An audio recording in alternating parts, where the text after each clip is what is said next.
Lo último que está pasando en España, tristísimo, es algunos pastores que van y le ofrecen a las iglesias un nuevo formato. O sea, le venden la franquicia. Ellos ponen la plata, pagan todo, pero tenés que vender nuestros CD, tenés que vender nuestros libros, ponen toda la plataforma de negro, muchas luces, buena música, le venden la franquicia, mercaderes del templo, mercaderes del templo. Tristísimo lo que está pasando. Hermanos, Dios nos sacó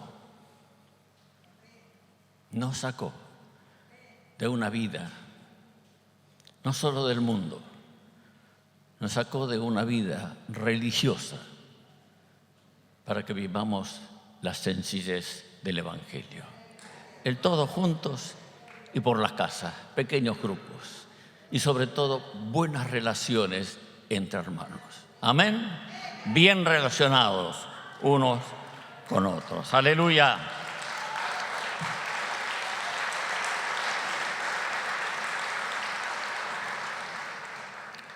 Soy feliz, te lo digo en serio, soy feliz de transitar estos 50 años con pastores íntegros.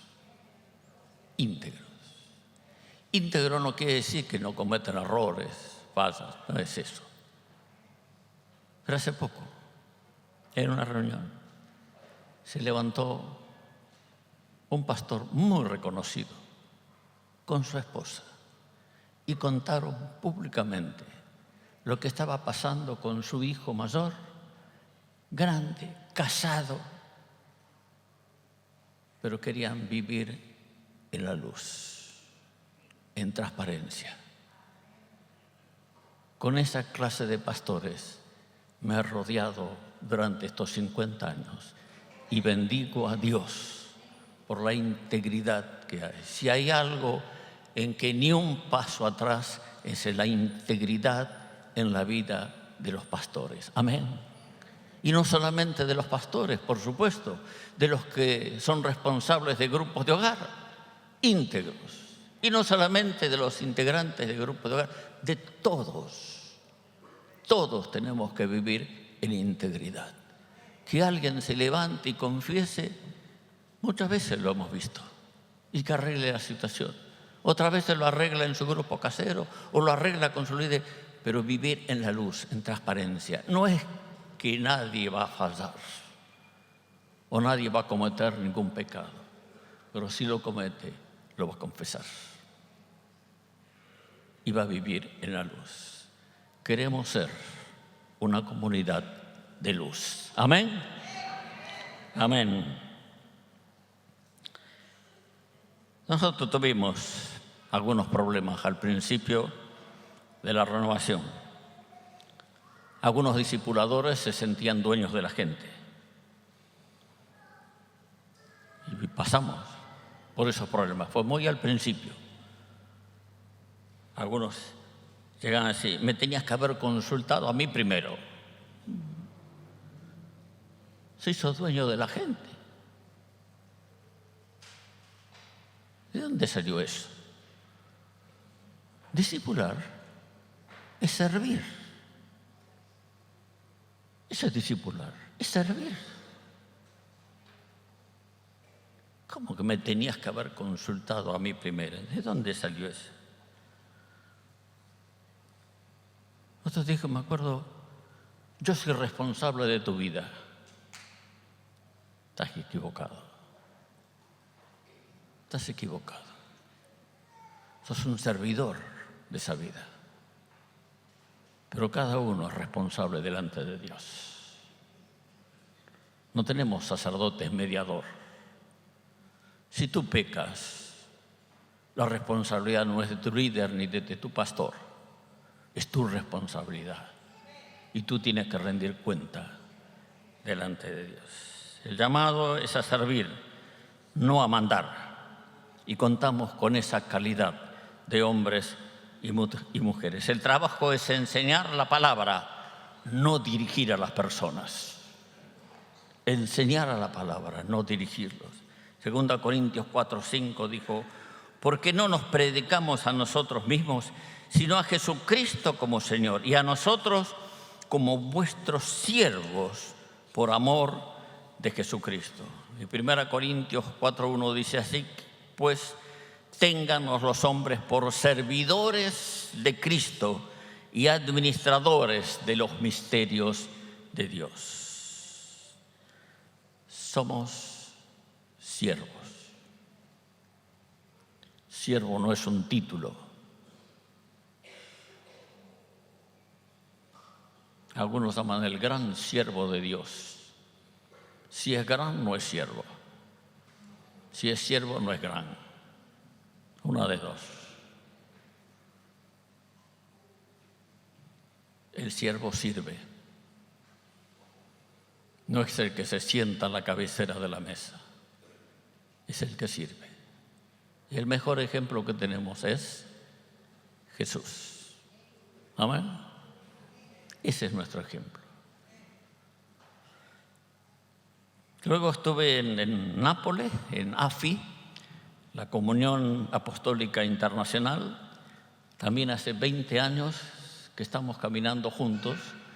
O sea, aquellos que cumplen una función apostólica en diferentes países, nos volvemos a juntar por lo menos una vez al año. Nadie quiere caminar solo, nadie quiere andar solo. Y había hermanos de muchos países que no habían venido antes: Polonia, Finlandia, Sudáfrica, y luego de India, Brasil, España, Italia, Francia. Hubo 2 ponencias en el encuentro, una sobre la función del ministerio apostólico y profético ante el avance de la ideología de género, porque esto no es solo Argentina, es en todo el mundo, en todos los países y en todos a la vez. Y está asustando en todas partes este avance de la ideología de género. Y otra ponencia sobre también la injusticia social, la injusta distribución de las riquezas en el mundo, las persecuciones por enseñar la verdad, la corrupción tan generalizada. Y hubo estas 2 ponencias en el encuentro. El punto central de las conversaciones, en los debates y en los talleres, es el llamado del Señor a ser sal y luz. En medio de una generación corrupta, en medio de tanto pecado, ser sal y luz del mundo, en un mundo que se aleja cada vez más del Señor. Ser una ciudad asentada sobre un monte que no se puede esconder, o sea, que sea visible a todos. Una ciudad asentada sobre un monte. Pero si la Iglesia toma los parámetros del mundo, si la Iglesia toma el estilo del mundo, se conforma a su estilo de vida, deja de ser sal, deja de ser luz, es pisoteada, no es tenida en cuenta. Y eso es lo que pasa con la Iglesia. Aunque en algunos lugares sea un número muy grande y aún mayoría, no es tenida en cuenta. Perdió su calidad de sal, dejó de ser luz, por lo tanto ha perdido su lugar. Pero no significa que está todo perdido, porque el Señor nos sigue llamando para que seamos sal y luz de este mundo. La Iglesia debe cumplir su compromiso de ser la alternativa ante la desintegración de la sociedad. Debe decir: hay una vida mejor. Amén. Hay una vida que se puede vivir en familia y se puede vivir feliz en familia. Y cada una de nuestras familias tiene que ser un ejemplo en ese sentido de una vida feliz, de una vida redimida, que hemos alcanzado la gracia del Señor. Amén. Eso es lo que Dios quiere, que podamos resplandecer en medio de todos los conocidos, los parientes, los vecinos, que podamos resplandecer como familia del Señor. Se puede vivir con el gozo del Señor en forma permanente. Se puede vivir con el gozo del Señor en forma permanente. Se puede vivir con el gozo del Señor en forma permanente. Se puede vivir con el gozo del Señor en forma permanente. Amén. Amén. Se puede, es posible vivir de esa manera.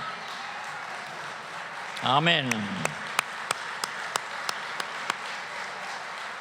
La pregunta de muchos es: ¿por qué en países donde la mayoría dicen ser cristianos hay tanta corrupción y pecado? Hay países de África donde el 70% dice ser cristiano, fueron evangelizados y son de los países más corruptos de África. ¿Qué pasó? Y es la pregunta de muchos. Estoy leyendo libros últimamente que hablan justamente de ese tema. Dice, ¿qué pasó? La pregunta es, ¿qué evangelio se predicó? No se predicó el evangelio del reino. No se enseñó lo que Jesús dijo: id y haced discípulos. Levante la mano.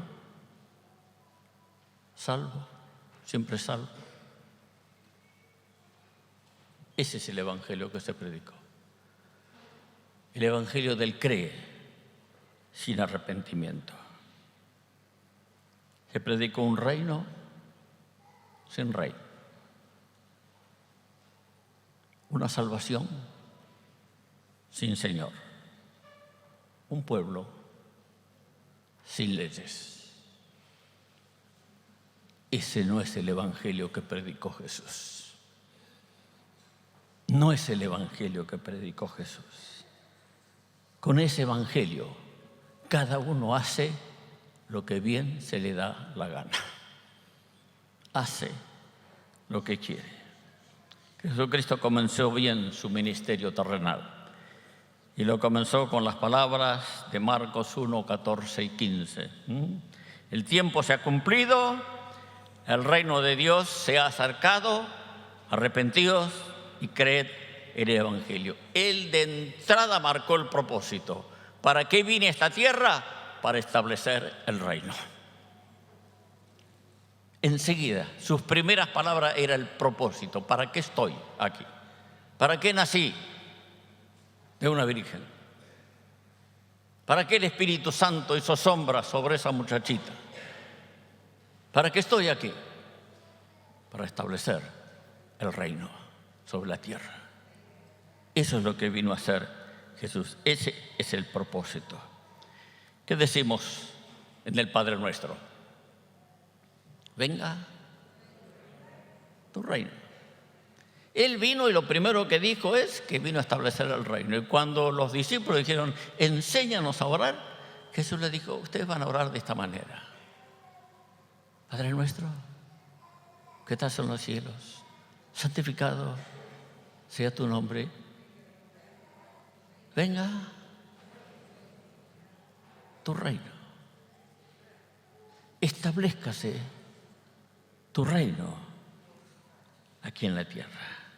Venga tu reino, hágase tu voluntad.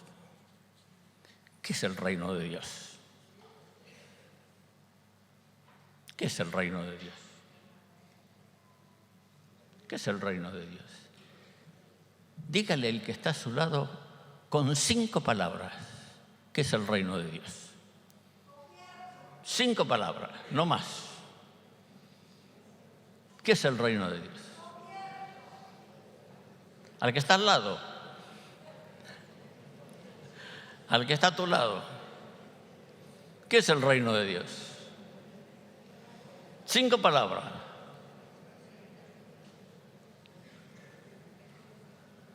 ¿Qué es el reino de Dios?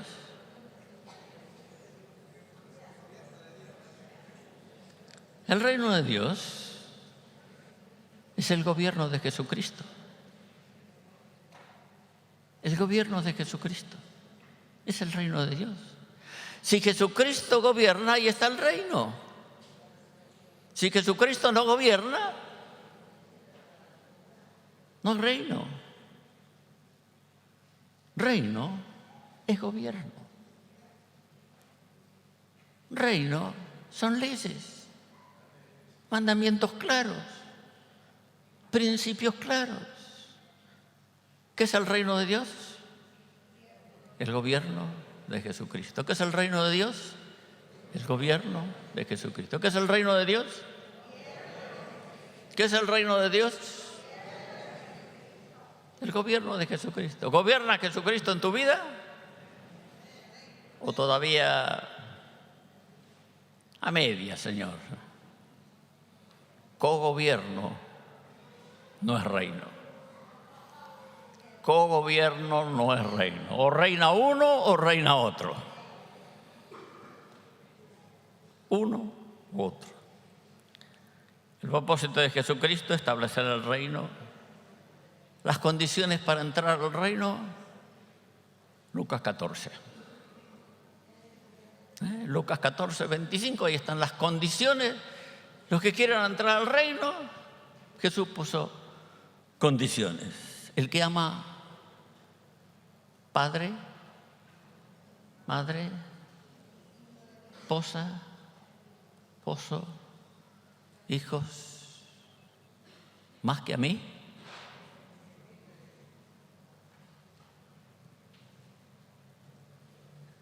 puso condiciones para entrar. El que ama su vida, el que se cuida, no está dispuesto a perder, no está dispuesto a sacrificar, no está dispuesto a ir. Cuida su vida.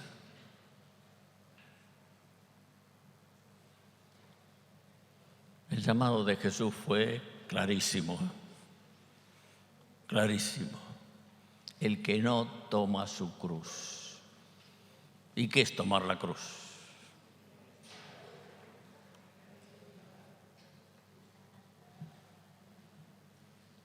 Algunos salen enseguida con que es la suegra en la cruz, ¿no?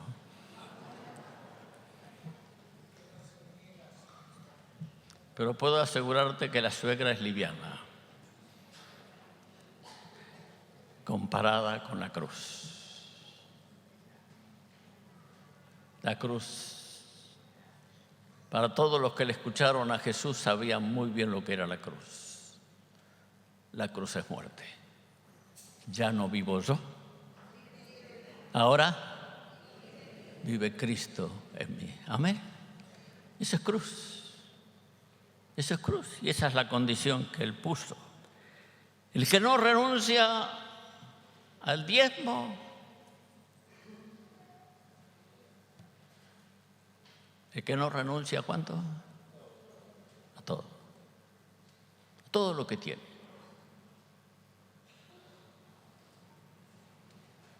Es caro, señores. Y sí, es caro. ¿Qué le dijo al joven rico? Le dijo esto. En Lucas 14 dice el que no renuncia a todo lo que posee. Pero cuando habla con el joven rico lo pone en práctica. Dice, vende lo que tienes, dale a los pobres y sé discípulo mío. Qué oportunidad que tuvo el pibe este. Hubiera sido el discípulo número 13. Se perdió en el anonimato, ni siquiera sabemos su nombre. Por eso le llamamos el joven rico.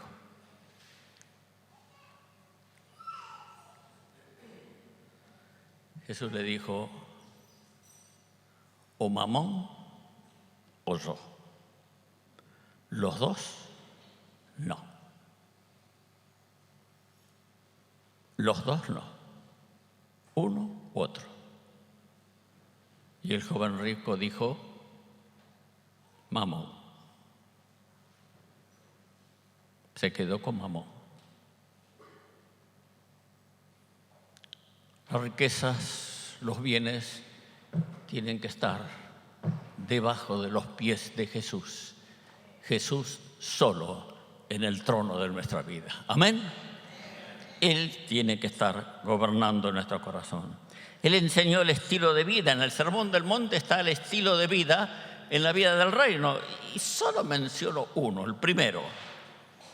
¿Cuál es el primero de todo allí? La primera bienaventuranza. ¿Cuál es? Bienaventurados los pobres en espíritu, porque de ellos es ¿qué? El reino. De ellos es el reino. ¿De quiénes es el reino? De los pobres en espíritu. Es imposible ser humilde sin la cruz. Jamás se puede vivir esto, ser pobre en espíritu, sin la cruz. La cruz es la que nos lleva a ser pobre, a ceder, a dar, a honrar al otro, a bendecir, a hacer bien, a no buscar nuestro propio bien, sino el del otro. Cuando le preguntan a Jesús cuál es el primer mandamiento, el más grande de los mandamientos, Jesús le salió: oye Israel, Jehová tu Dios uno es, y amarás al Señor tu Dios con todo tu corazón y con toda tu alma ¿y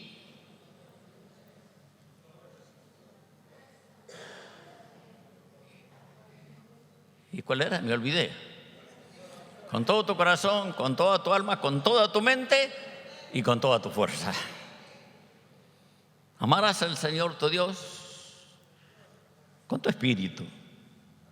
Corazón es una figura. Con tu espíritu. Con el alma. El asiento de las emociones. Emocionarse en la oración, en el culto. Es válido. Es válido. Levantar los brazos, saltar, como hacía Sergio recién acá. Es válido. Es válido. Con el alma, con la mente. Es razonar el amor.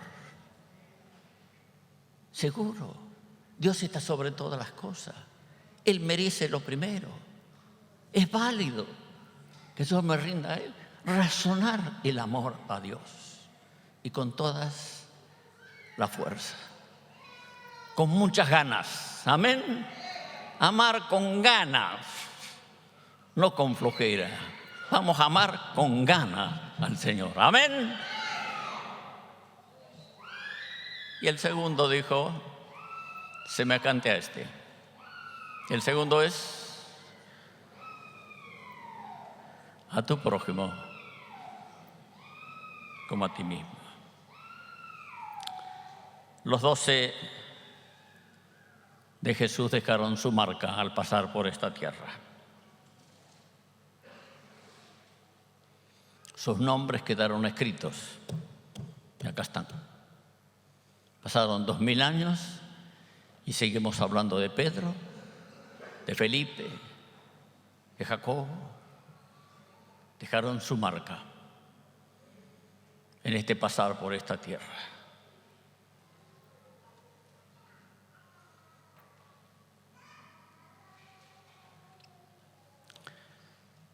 La marca más grande, por supuesto, la dejó Jesús.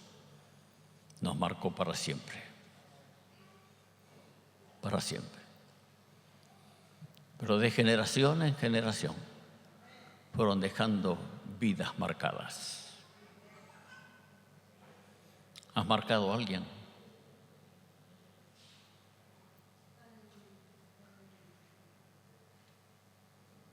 ¿Has dejado marcas en alguien?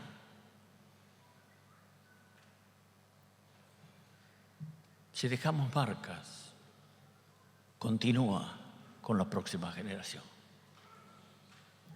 Deja marcas. Amén. Con tus palabras puedes marcar un corazón. Alguien me dijo el otro día, fulano de tal dijo esto hace años atrás, no me olvidé más. Me cambió la vida. Una frase me cambió la vida. Lo marcó. Un gesto nos marca la vida. Puedo recordar a Kit Benson. Me marcó. Con hechos, con palabras. Pero no tiene por qué ser un predicador. Todos tenemos que dejar marcas de Cristo en los demás. Amén. Palabras que cambien la manera de pensar. Palabras que se graben ahí y pueden pasar años y años y en algún momento vuelve otra vez a surgir. Está marcado esa persona. Amén. Vamos a dejar marcas de Jesús por todas partes. Y si no podemos dejar marcas, por lo menos dejemos fragancia de Cristo. Dejemos fragancia de Cristo a nuestro pasar por esta vida. Mas a Dios gracias, el cual nos lleva siempre en triunfo en Cristo Jesús y por medio de nosotros manifiesta en todo lugar el olor de su conocimiento. Porque para Dios somos grato olor de Cristo en los que se salvan y en los que se pierden.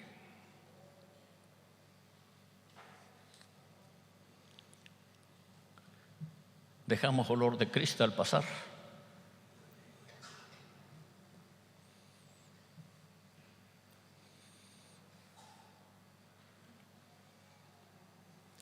Yo tengo un perfume que es caro, lo compré allá y lo uso.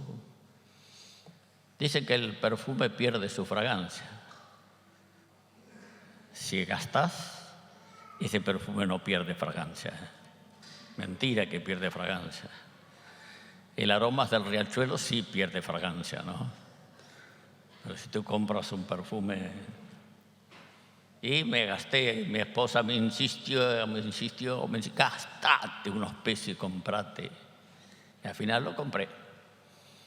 Cuando me pongo ese perfume, cada tanto lo pongo, todos se dan cuenta. Qué rico olor que tenés, hermano.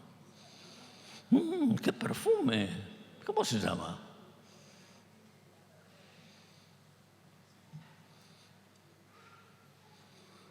Es caro. Es caro. Cuesta. Pero vale la pena. Amén. Dejar grato olor de Cristo en todas partes. Yo sé, a veces no dejamos olor de Cristo. A veces dejamos olor de carne. Es cierto, nos puede pasar. Pero tenemos que avanzar en Cristo para siempre dar fragancia de Cristo. Amén. ¿Tu hermano cercano tiene olor de Cristo? Cuando habla, fluye fragancia de Cristo. Cuando se expresa, cuando te da un abrazo, puedes decir tu abrazo tiene olor a Cristo. Tu mano tiene olor a Cristo. Tu beso tiene olor a Cristo. Vamos a dar fragancia de Cristo en medio de la corrupción. Lo que se corrompe tiene feo olor. Y podemos dar buen olor grato olor. En los que se salvan y en los que se pierden, podemos dar grato olor de Cristo. Amén. Nos ponemos de pie.